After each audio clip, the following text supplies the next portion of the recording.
जब कृष्ण पुनः गोपियों के मध्य प्रकट हुए तो वो अत्यंत सुंदर लग रहे थे, जो समस्त ऐश्वर्यों से युक्त व्यक्ति के अनुकूल था। ब्रह्म संहिता में कहा गया है, श्री कृष्ण अकेले विशेष सुंदर नहीं लगते, लेकिन जब उनकी शक्ति विशेषतः राधा रानी के रूप में उनकी हृदयनी शक्ति विस्तार करती है तो वो अत्यंत भव्य प्रतीत होते हैं।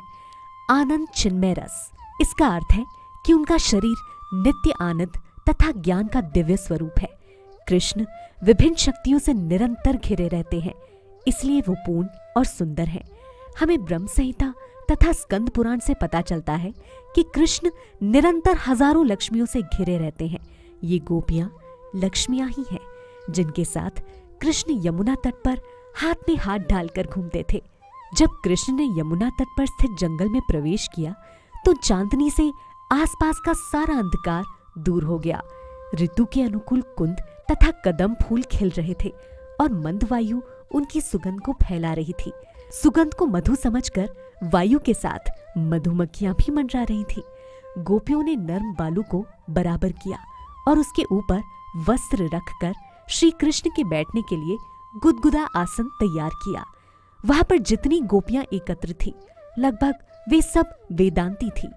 पूर्व जन्म में भगवान श्री रामचंद्र के अवतार के समय ये वैदिक विद्वान थी, जिन्होंने माधुर्य प्रेम में भगवान श्री रामचंद्र के सानिध्य की इच्छा की। श्री रामचंद्र ने उन्हें वर दिया था कि भगवान श्री कृष्ण के अवतार के समय वो उपस्थित होंगी और उनकी इच्छाओं की वो पूर्ति करेंगे। श्री कृष्ण के अवतार के समय इन वैदिक विद्वानों ने वृंदावन में तरुण गोपियों के रूप में जन्म लिया और अपने पूर्व जन्म की इच्छा पूर्ति के लिए उन्हें श्री कृष्ण का सानिध्य प्राप्त हुआ। उनका चरम मंतव्य प्राप्त हो चुका था और वे इतनी प्रसन्न थी कि उन्हें और किसी वस्तु की इच्छा ही नहीं रह गई थी। इसकी पुष्टि श्रीमद् भगवद गीता में हुई है। यदि किसी को श्री भगवान प्राप्त हो जाते हैं तो फिर उसे किसी प्रकार की इच्छा नहीं होती। जब गोपियों को कृष्ण की संगति प्राप्त हुई तो उनके सारे दुख दूर हो गए थे। साथ ही कृष्ण के अभाव में जितना विलाप था उससे भी मुक्ति मिल गई। उन्हें लगा कि उन्हें किसी प्रकार की इच्छा नहीं है। श्री कृष्ण की संगति से परम तुष्ट होकर उन्होंने भूमि पर वस्त्र फैला दिए। उन्होंने बड़ी सावधानी से कृष्ण के लिए आसन बिछाया। कृष्ण तो उनके जीवन धन थे, इसलिए उन्होंने उनके लिए अत्यंत सुखदायक आसन बनाया। गोपियों के बीच इस आसन पर बैठे कृष्ण और अधिक सुंदर लगने लगे। वैसे तो शिव, ब्रह्मा, यहाँ तक कि शेष तथा अन्य बड़े बड़े योगी अपने अंतःकरण में श्री कृष्ण का ध्यान करते हैं, लेकिन यहाँ पर गोपियां साक्षात श्री कृष्ण को अपने समक्ष अपने वस्त्रों पर आसीन देख रही थी। गोपियां तीनों लोगों की सर्वाधिक सुंदर रमणियां थी और वे श्री कृष्ण के चारों ओर समवेत थी। कृष्ण प्रत्येक गोपी के पास बैठे थे। यहाँ ये प्रश्न किया जा सकता है कि ऐसा उन्होंने कैसे किया। इस श्लोक में एक महत्वपूर्ण शब्द है ईश्वर। जैसा कि श्रीमद् भगवद गीता में कहा गया है, ईश्वरः सर्वभूतानां। ईश्वर जन जन के हृदय में स्थित परमात्मा का सूचक है। श्री कृष्ण ने गोपियों की इस मंडली में परमात्मा रूप में अपनी इस विस्तार शक्ति का प्रदर्शन किया। श्री कृष्ण प्रत्येक गोपी के निकट आसीन थे, किंतु दूसरी गोपियों से अलक्षित थे।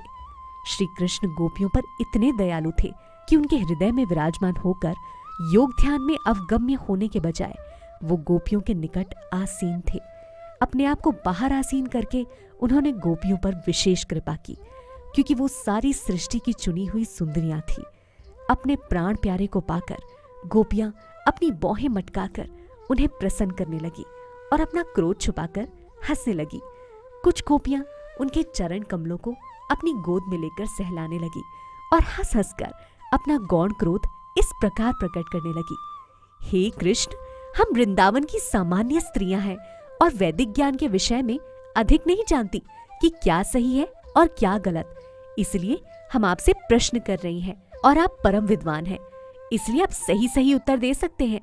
हम देखती हैं कि प्रेमी पुरुषों की 3 श्रेणियां होती है। एक श्रेणी तो केवल प्रेम ग्रहण करती है, दूसरी अनुकूल होकर प्रतिदान करती है, भले ही प्रेमी का विपरीत हो, और तीसरी ना तो अनुकूल होती है और ना ही प्रतिकूल। इसलिए आप इन तीनों में से किसे पसंद करते हैं या किसे प्रामाणिक मानते हैं?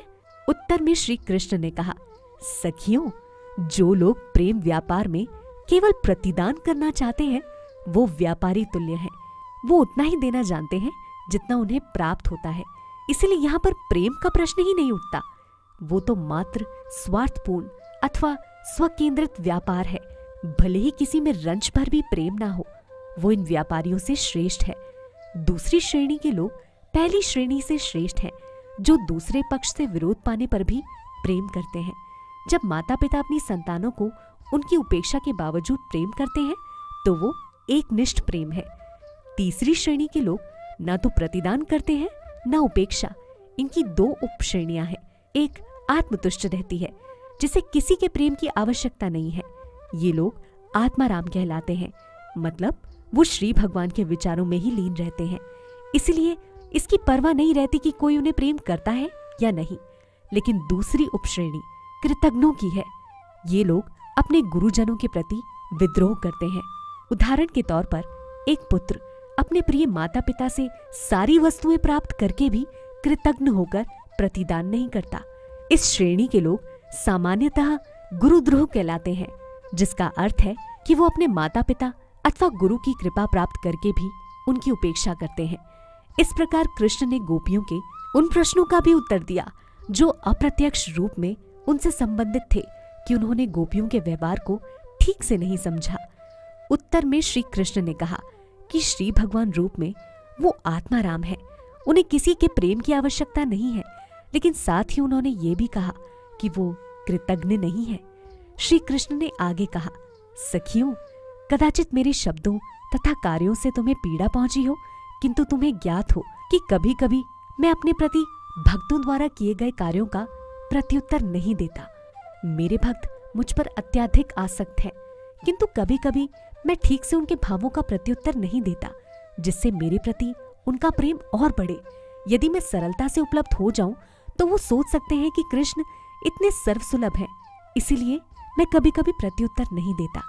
यदि किसी पुरुष के पास धन ना हो, किंतु कुछ काल बाद यदि वो कुछ संपत्ति संचित कर ले और तब ये संपत्ति नष्ट हो जाए, तो वो इस नष्ट हुई संपत्ति का चिंतन 24 घंटे करेगा। इसी प्रकार अपने भक्तों का प्रेम बढ़ाने के उद्देश्य से कभी कभी मैं उनसे ओझल हुआ प्रतीत होता हूँ और वो मुझे भुलाने के बजाय मेरे प्रति अपनी प्रेमानुभूति बढ़ी हुई अनुभव करते हैं।